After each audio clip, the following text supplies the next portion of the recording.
Good evening, everyone. My name is Christian Vic Egaspan, and I'm from PSMT 1 Alpha.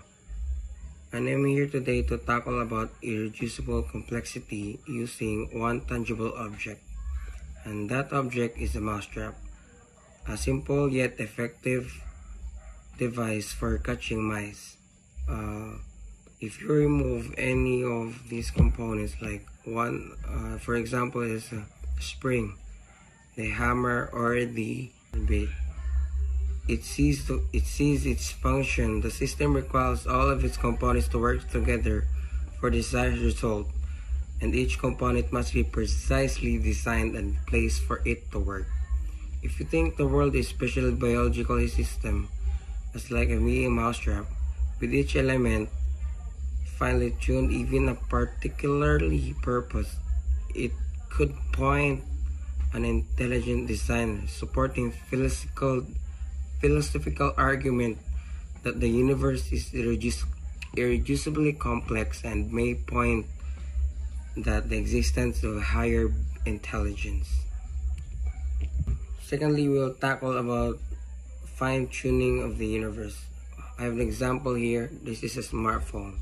A smartphone relies on precise, physically constant, and engineering principles that are a result of the fine-tuning of the universe.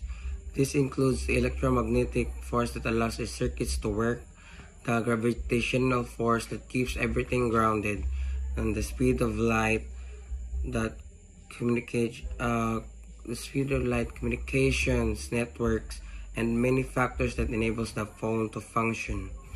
Just a simple smartphone requires the careful design and engineering work. The fine-tuning the universe suggests that our intelligent designer or force behind the precise conditions necessary for life and technology to flourish. The intricate balance of the physical constant needed for an even something as small as a smartphone to function could point to that the idea of an intelligent creator has set the conditions of the universe in a way that allows for a complex system to emerge. This fine-tuning could be seen as the evidence to deliberate designs rather than randomness or chances. And that's all for my two explanations about irreducible complexity and fine-tuning.